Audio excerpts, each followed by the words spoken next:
بسم الله والصلاة والسلام على سيدنا رسول الله. تعالوا بقى النهاردة يا حبايبي نعمل عصير مانجا فريش كده في الجو الحر ده، مركز من جواه كده قطع مانجا، عصير وقطع الاتنين مع بعض ميكس كده زي العسل، يرطب في جو الحر ده. الجو حر جدا ما شاء الله، انه يبقى جميل معانا ورطب كده، حاجة فريش كده وحاجة طبيعية. اللهم صل وسلم وبارك على سيدنا محمد وعلى آله وصحبه أجمعين.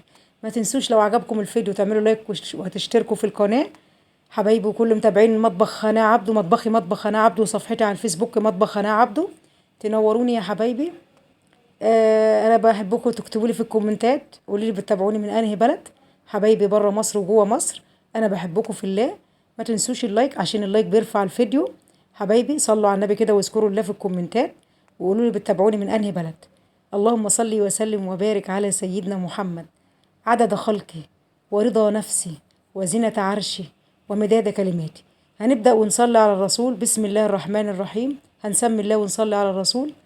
انا غسلت المانجا غسله حلوه كده وهقشرها، كلكم عارفين طبعا، بس احنا انا بحبكم تشاركوني كل حاجه انا بنزلها.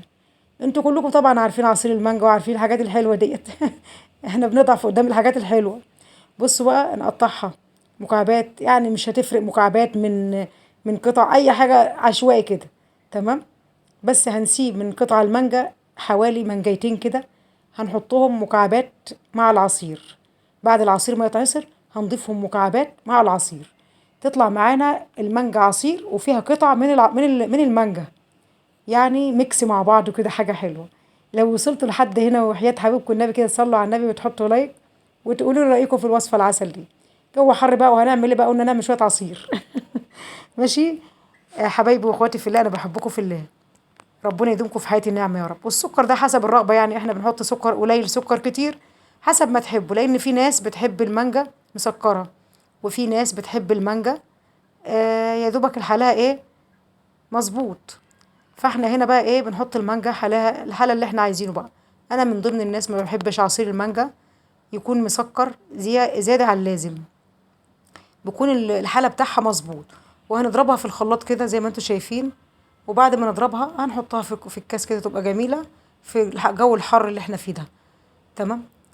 اللهم صل على حبيب النبي محمد صلى الله عليه وسلم. وباذن الله قريب هعمل لكم فيديو عن قشر المانجا. مش هنرمي قشر المانجا، بس خلاه ايه، الوصفه دي هتعجبكم بردك. تمام. النهارده عملنا العصير المانجا، انا هخليكم بقى ما ترموش عصير قشر المانجا، هخليكم تعملوا انه حاجه هتعجبكم جدا. بصوا كده يا حبيب قلبي، اللهم صل على سيدنا النبي محمد. احنا هنا حطيناه في الشفشه، وهنصب في الكاس بتاع التقديم بقى، وحطينا عليها القطع، حطينا القطع على العصير، يبقى ميكس مع بعضه كده زي ما انتوا شايفين، يطلع معانا زي العسل.